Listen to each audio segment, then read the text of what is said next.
நேற்றிலிருந்து Iran Israel தாக்குதலை பற்றி செய்திகள் அதிகமாக பார்த்துட்டு இருக்கோம். ஈரான் 300க்கு மேலே ட்ரோன்ஸ் அனுப்பி இஸ்ரேல் அட்டாக் பண்ணியிருக்காங்கன்ற செய்தியும் கேள்விப்பட்டிருப்போம்.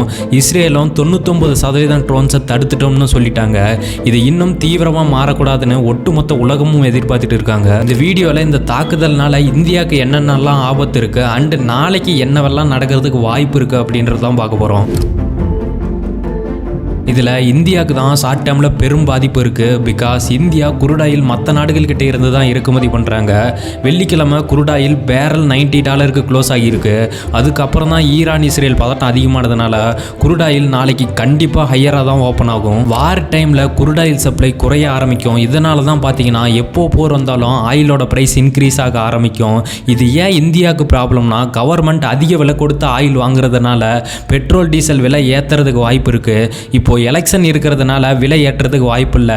இந்த ஈரான் இஸ்ரேல் பிரச்சனை கண்டினியூ ஆனால் எலெக்ஷனுக்கு அப்புறம் பெட்ரோல் டீசல் விலை ஏறதுக்கு வாய்ப்பு இருக்குது. ரெண்டாவது, நாளைக்கு தங்கம் சில்வரோட விலை அதிகரிச்சிருக்கும். எதனாலனா உலகத்தில் எந்த போர் இல்லைனா 2 நாடுகளுக்கு இடையே பிரச்சனை வரும்போதும் தங்கத்தோட விலை அதிகரிக்கும்.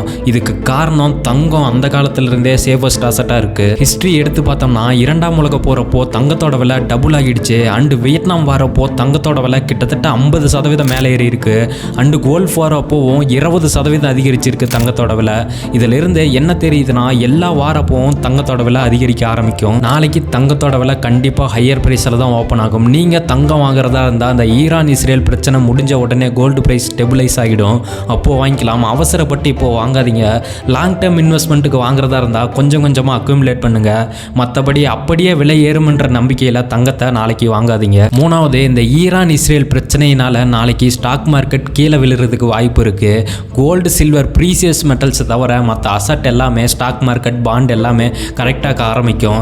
ஸோ நாளைக்கு என்ன நடக்குதுன்னு பொறுத்திருந்து பார்க்கலாம். இந்த வீடியோ யூஸ்ஃபுல்லாக இருந்திருக்கும் நம்புகிறேன். உங்களுக்கு ஏதாவது கேள்விகளோ சந்தேகங்களோ இருந்தால் கீழே கமெண்ட் பண்ணுங்கள்.